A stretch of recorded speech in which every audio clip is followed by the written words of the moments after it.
অনেক দিন পরে আমার ভাই এসছে ব্যাঙ্গালোর থেকে, সেই জন্য শুক্রবার দিন আমিও ওর ফেভারিট মিষ্টি নিয়ে চলে গেছিলাম ওর সাথে দেখা করতে মাসির বাড়িতে।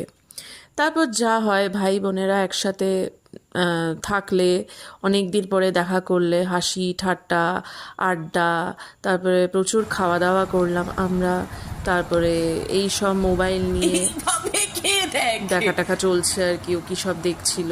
তারপরে হ্যাঁ, এটা ঠিক আছে। আমিও একটু মোবাইল নিয়ে এইসব দেখছিলাম। তারপরে প্যাকিং করছিল, বিকজ পরের দিনই শনিবার দিন ওর যাওয়ার ছিল, সেই জন্য ও প্যাকিংও করছিল। তারপরে সাথে সাথে আমার সাথে গল্প করছিল। তারপরে আমি একটু মোবাইল দেখছিলাম, ওকে দেখাচ্ছিলাম। তারপরে ডিনারের সময় চলে এলো।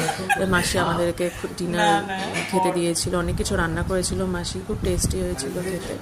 হ্যাঁ, তারপরে অনেক দিন পরে ভাইয়ের সাথে কথা বলে আমার খুব ভালো লাগলো। আপনাদের এই ব্লগটা কেমন লাগলো আমাকে অবশ্যই জানাবেন। চলো, বাই বাই।